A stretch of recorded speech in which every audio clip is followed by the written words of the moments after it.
There's a strange math problem at the center of Novak Djokovic's career, and it's one that no trophy count has ever quite managed to solve. More Grand Slam titles than any man in history.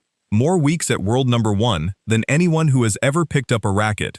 Wins over every great rival of his generation, on every surface, in every kind of match imaginable. By any objective measure tennis has ever used to define greatness, Djokovic isn't just in the conversation. He's the answer.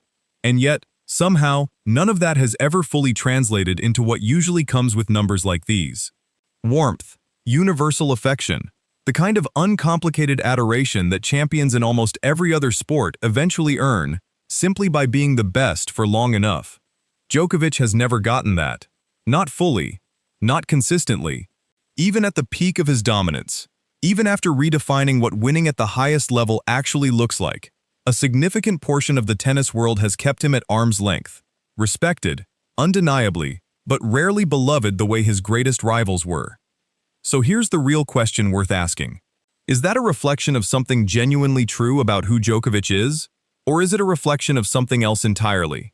About timing, about the story tennis fans had already decided they wanted, and about what happens to a champion who simply refuses to fit into it.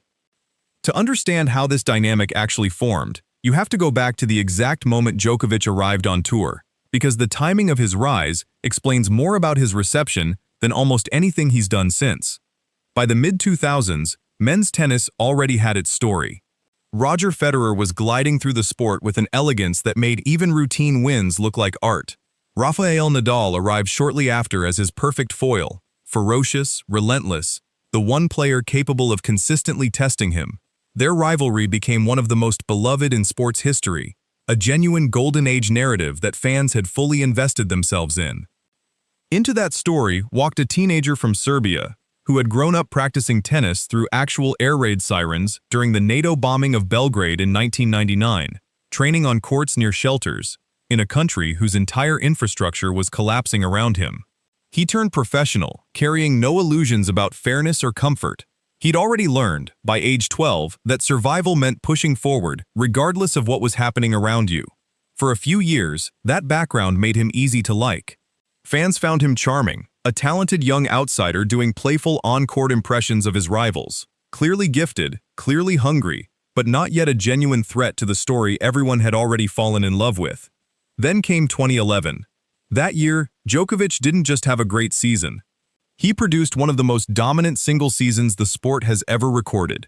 3 Grand Slam titles, a win percentage hovering near 95%, repeated victories over both Federer and Nadal in the same events, sometimes in back-to-back matches. It was, by any measure, one of the greatest competitive runs in tennis history. And a large portion of the tennis world did not celebrate it the way you'd expect. Because 2011 wasn't just a breakthrough season for Djokovic. It was the year the Federer-Nadal story fans had built their emotional attachment around started happening less. The finals people wanted stopped materializing, and the man responsible wasn't someone they'd chosen to love.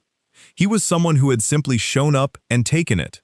That initial resistance in 2011 explains the origin of the pattern, but it doesn't fully explain why it's persisted for over a decade since. For that, you have to look at something more specific. The actual shape of nearly every controversy that's followed Djokovic through his career, because they nearly all share the exact same root. He doesn't compromise. Take the Adria Tour in 2020. During the earliest, most confusing months of the pandemic, with the entire tennis calendar frozen, Djokovic organized a charity exhibition series across the Balkans. Minimal social distancing.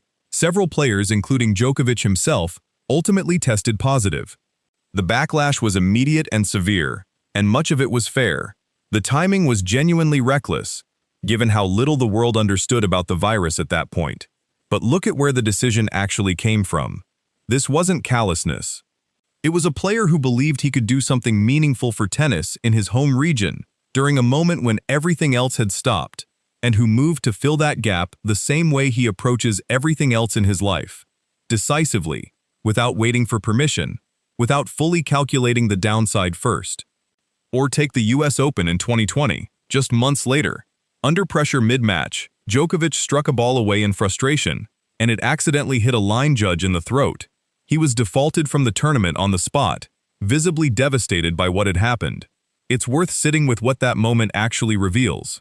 That kind of raw, unfiltered frustration only exists in a player who still feels the full emotional weight of every single point, even after collecting more Grand Slam titles than anyone in history. Is that a flaw? Maybe, but it's also proof of exactly the intensity that built his entire career. And intensity, unfortunately, looks very different on a broadcast replay than it does in context. And then, most dramatically, there's Melbourne in January 2022. The reigning Australian Open champion, the world number one, deported from the country before the tournament even began, his visa cancelled, banned from returning for 3 years. No player in the history of the sport had ever experienced anything close to that at the peak of their career. Whatever anyone's view on the underlying politics, one detail stands out clearly. Djokovic had multiple, relatively easy off-ramps available to him throughout that entire saga. He chose none of them. He held his position, fully aware it might cost him the tournament entirely, rather than say something he didn't actually believe. Notice the through line connecting all three of these moments, years apart, in completely different contexts. It's never really about the specific controversy itself. It's about a man who consistently refuses the comfortable middle ground, and a public that keeps reacting to the friction that decision creates. Here's where the conversation deserves real pushback, though, because there's a version of this narrative that's genuinely unfair to Djokovic, one that treats every controversy as proof of some deeper character flaw, evidence that he's selfish, difficult, or simply doesn't care how his actions land. That reading falls apart the moment you actually look closer at the full picture of who he is. This is a player who, in his mid-20s, completely rebuilt his own body and mind, overhauling his diet, his physical preparation, his recovery methods, his mental training, adopting approaches that were considered unconventional at the time, purely because he believed they'd extend his career. That decision alone likely added close to a decade of elite-level competition to his prime. This is also a man who speaks about mental health in professional sport, with a level of honesty that remains rare among athletes at his level, openly discussing the psychological weight of being world number one, the doubt that creeps in even when the scoreboard doesn't yet reflect it. That's not the language of someone who believes himself untouchable. He's also quietly funded early childhood education initiatives in Serbia for years, largely without the kind of public fanfare that usually accompanies athlete philanthropy. And watch closely how he behaves after his most painful losses. Genuinely, not performatively, generous toward the opponents who just beat him in the biggest moments of his career. What emerges from all of this isn't a simple villain or a simple hero. It's a genuinely contradictory figure, capable of being visibly, publicly wrong in one moment, and quietly, privately admirable in the next. And that complexity might be the real reason he's remained controversial for so long. Djokovic can't be reduced to a single clean narrative the way Federer's elegance or Nadal's warrior spirit could. And when something resists easy reduction, the instinctive human response is often distrust, rather than deeper understanding. There's a broader question worth asking here too, one that reaches beyond tennis entirely. What do we actually do, as fans, with athletes who refuse to perform likability on command? Because the uncomfortable truth about elite sport is that the competitors who genuinely define an era are rarely the comfortable ones.